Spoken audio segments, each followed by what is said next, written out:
Looking at the Leica SL2 and the Nikon C7 with their respective 0.95 lenses mounted on them reveals quite some differences. Let's look at them in detail first.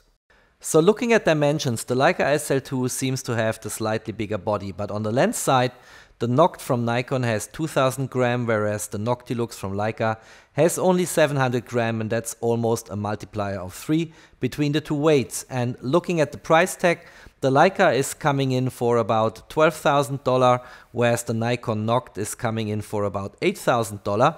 So again, I think there is a difference here we need to note.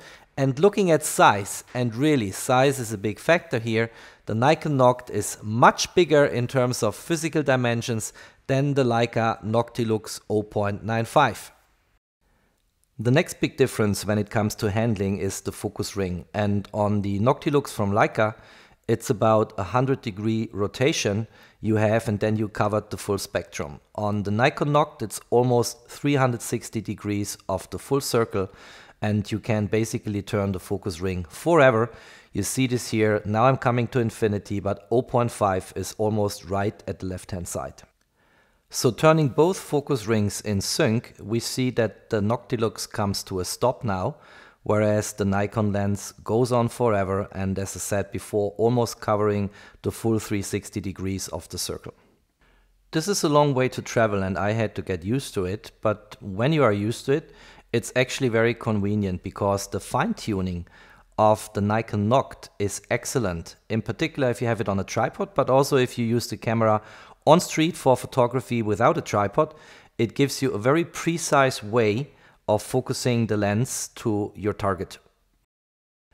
The next fundamental difference is that the Noctilux from Leica basically is a mechanical lens, whereas in the Nikon NOCT you find a lot of electronics, including an OLED display.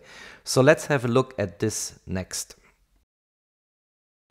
Switching on the Nikon brings the OLED display to life, and here I have a display button where I can toggle between different modes. I'm now in the distance scale, and this is following in sync what's engraved on the focus ring, which is convenient at night because you might not be able to read the engravings on the focus ring, and then you can look on the OLED display and get the information on the distance for focusing. And the next mode is aperture. So I switch the button, I come into aperture mode, and when I turn the aperture wheel on the camera, it's showing me on the OLED display the chosen aperture. And the last one is a depth of field scale, and this is something I want to show in more detail. So let's toggle the display back into aperture mode, and let's close the aperture all the way down to f16. And when we are there, we see a horizontal white line, which is a depth of field indicator. And if I open the aperture again all the way to 0.95, it's becoming a small line. So you have some indication about the depth of field in your shooting. Pushing the display button for a couple of seconds reveals a settings menu for meter to feet on the distance and brightness of the OLED display. So you can customize further here. And then below the display button is a programmable function button, and you can assign functions in the camera menu to that button, which is convenient. And then there is an additional ring here or wheel which you can program. I programmed this to be an aperture ring, which gives it a bit more classy feeling, and I like that we can customize these elements.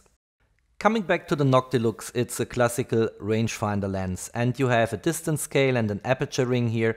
And let's go, for example, to an aperture of f8 and focus at a distance of 5 meters. Then we can see the depth of field immediately on the engravings. So this is from about 3.5 to about 10 meters of depth of field.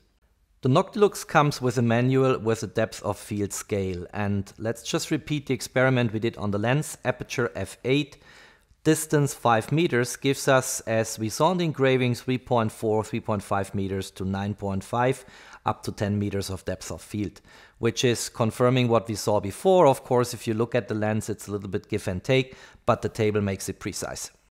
Looking at the specs of the Noctilux, your minimum distance is 1 meter and the reproduction ratio is nothing you would use for macro photography. Looking at the specs of the NOCT, you can get much closer and you have a reproduction ratio which is almost good for, let's say, close-up type shooting, so you can get some macro photography feeling with that lens.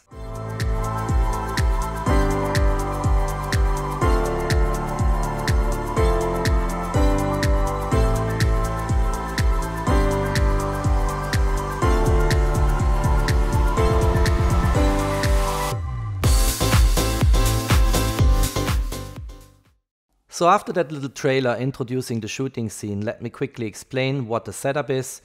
The Nikon C7 and the Nikon NOCT, as well as the Leica SL2 and the Leica Noctilux, are mounted on a tripod. My shooting subject is my Phase 1 IQ4 mounted on an XT body, also from Phase 1 of course. And I'm using a yardstick here to measure distance from the subject to the camera sensors, because the binding constraint is with the Noctilux with its minimum distance of 1 meter. And I had to make sure I'm catching that. So my yardstick measured here about 1 meter and 20 centimeter, give or take, as a distance from the camera sensors to the subject. I'm starting with the Nikon C7 and the Nikon NOCT 0.95.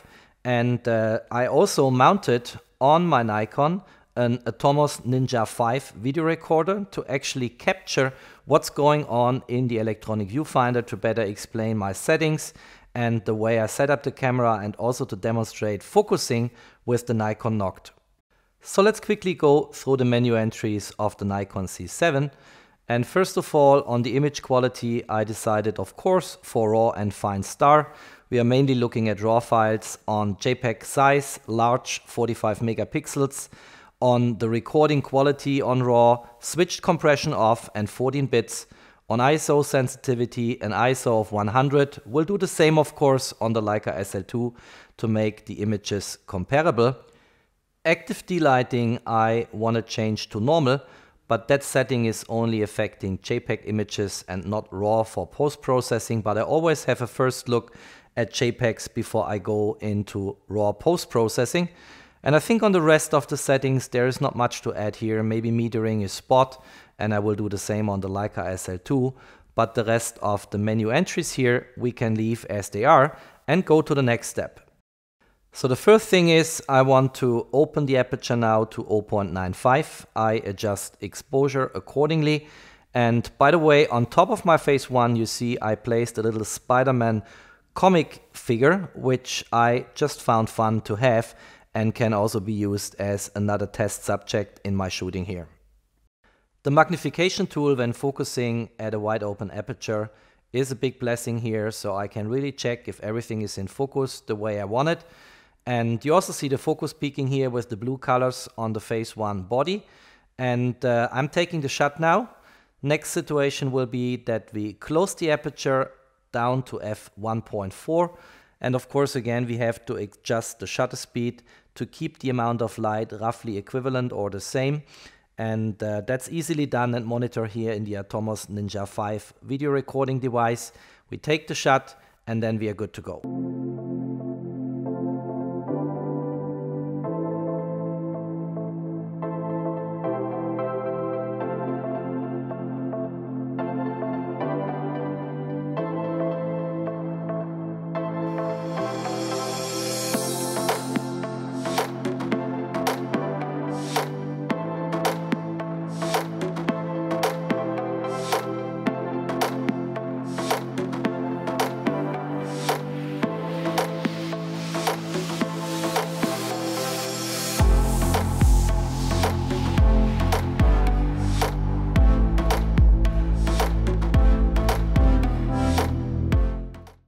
So let's now turn our attention to the Leica gear. First of all, the Leica SL2 in its HDMI port did not reflect the metadata on the Atomos Ninja 5, so I had to work differently here.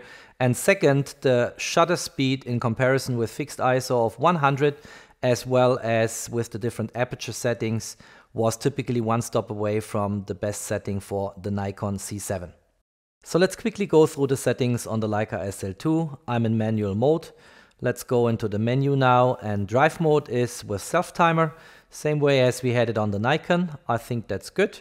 Focusing, I think, is clear, is manual of course. Spot metering as on the Nikon, exposure compensation, getting it down to 0. ISO 100 as we have it on the Nikon. Floating ISO is something which is not relevant here, but let's switch it off. And then file format here is RAW and JPEG, large size on JPEGs, which means 47 megapixels. And I think noise reduction on, of course, same as we had on the Nikon. And then we are basically good to go, full sensor format. And I think the rest of the settings we can leave as they are. As I said before, you're now seeing the recording from the Atomos Ninja 5 video recording device, but it's not transmitting through the HDMI port the metadata or the shooting parameters. I'm basically opening the aperture now at its widest aperture of f0.95. I go into focusing, and there is also a little bug still in the original firmware from the SL2. I'm still waiting for the first update because from time to time it loses focus peaking and then you have to switch the camera on and off. But I can use the magnification here to get my IQ4 sharp and in focus, and that's working quite well. Since you have less headroom and degrees to rotate the focus wheel, it's a bit more tricky on the Noctilux than on the Noct, but I think it worked well here. Let's now look at the results, first at the widest open aperture of 0.95. And I do this in Capture One. So on the left hand side we have the Leica Noctilux here, some metadata at the bottom. On the right hand side we have the Nikon NOCT. And both images look nice. The first thing I'm going to check is the bokeh coming from the LEDs in the background. It's not circular but elliptic. If you go more to the boundary, the more you move to the center of the lens, it becomes a bit more circular in form, and that I think is the same on both lenses here. Let's check for sharpness and zoom into 100%. Let's adjust the two cameras so that we see them side by side. Right hand side 58mm, left hand side Leica 50mm, and I think they are both pinpoint sharp, really good results for a widest open aperture of 0.95. And you also see the shallow depth of field, and you see the smooth background here. Spider-Man looks good on both images, I think, and there's good focus, but also again a shallow depth of field. And if we look at the bokeh, just looking at the background here and moving the cameras a little bit, in a moment I think there are almost no differences recognizable here. So let's adjust them side by side. I think the coloring is a little different, but in general both bokehs are buttery smooth and very nice. Going to the next shooting setting we had is an aperture of f1.4. Again going into Capture One and looking at the images side by side. Left hand side the Noctilux, right hand side the Noct. And if we look into these images, they look very nice.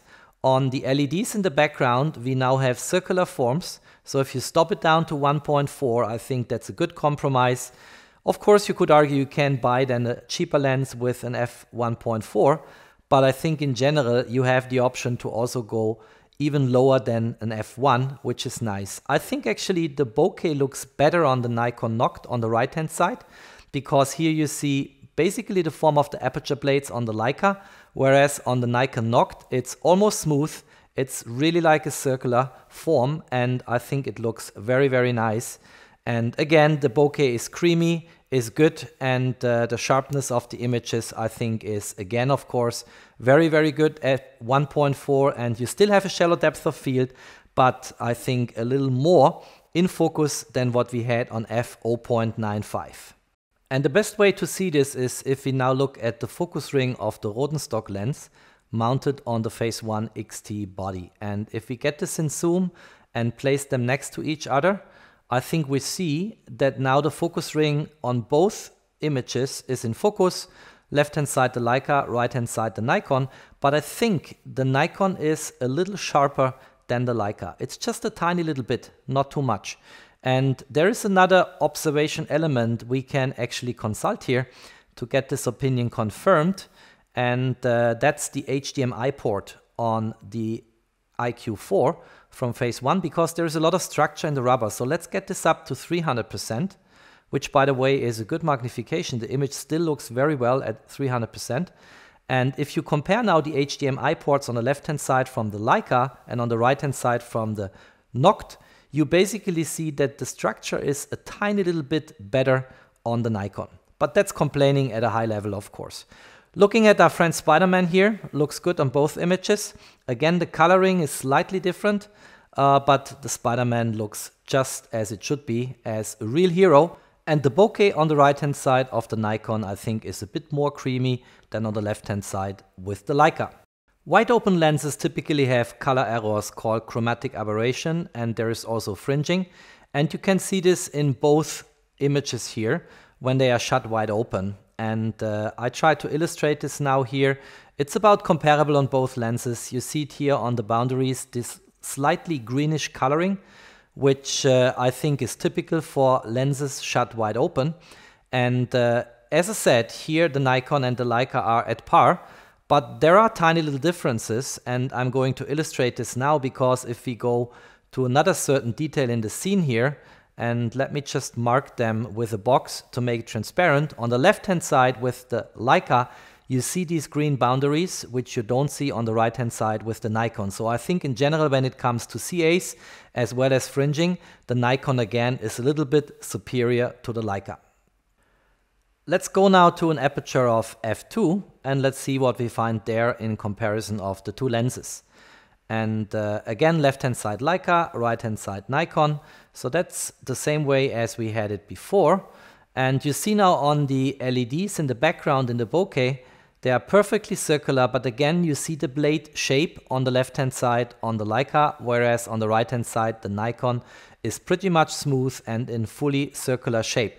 So there is again a difference here, and I think that also has to do with the age of the lenses. The NOCT is brand new, whereas the Noctilux has quite some years behind it, and Leica will probably ramp that up and renew it in the near future to bring a new Noctilux 50mm f0.95 or maybe f1 to the market, because that lens has quite some age, whereas the NOCT incorporates all the newest technology these manufacturers have at their disposal.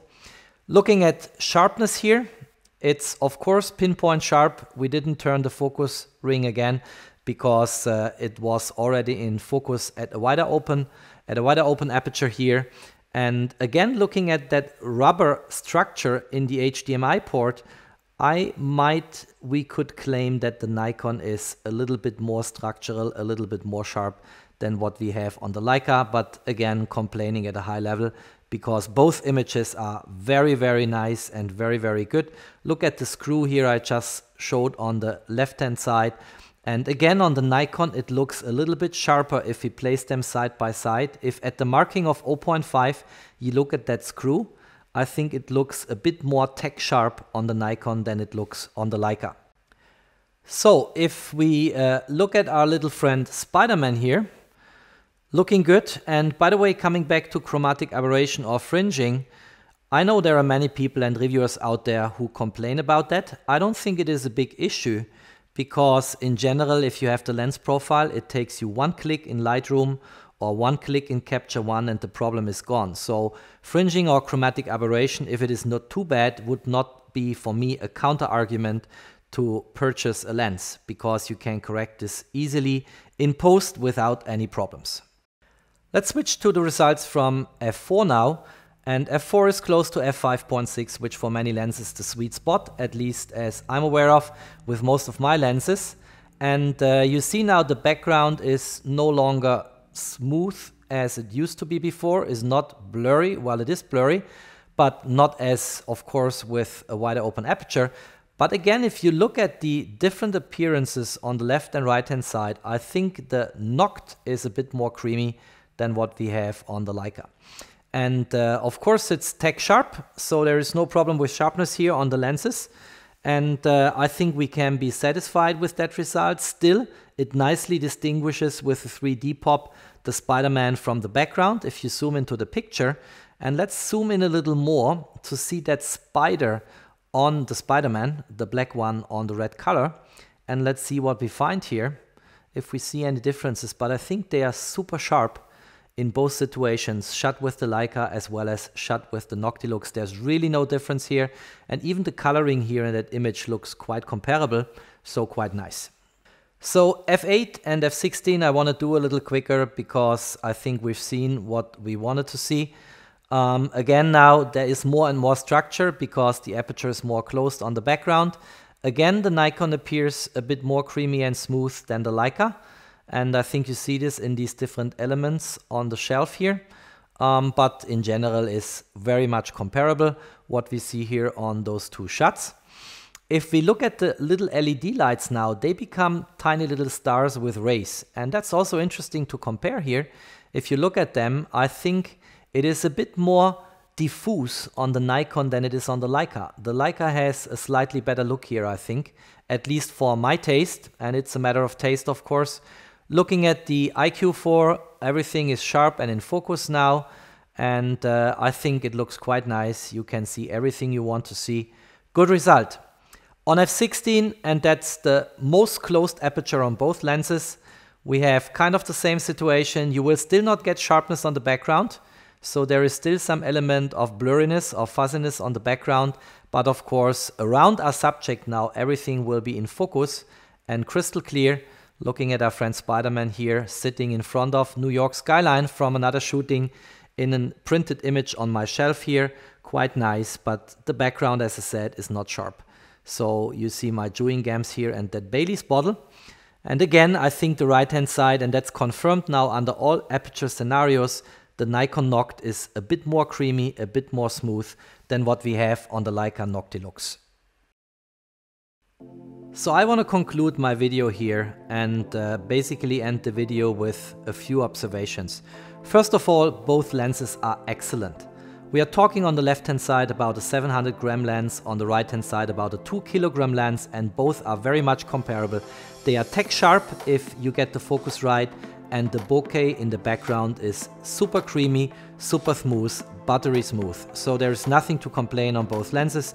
They are basically at par, just that one lens is much more heavy than the other. On the bokeh, if it comes to LEDs and background lights, I think the Nikon clearly is superior. The NOCT has a better circular form and shape. On the Noctilux you see the aperture blades, and that is something which some people might not want to have. And if it comes to sharpness, I think they are both super sharp, but the Nikon NOCT is a little more sharper in my opinion here. In particular, if you look at the samples from the engravings on the rubber here, the imprintings, then you see that the Nikon is a little bit better than the Noctilux. In general, I think these are great lenses, and you can do everything you want, including street, with both. And I love them both. If you liked my video and you like the content I'm producing, please give me a thumbs up as your appreciation for my work.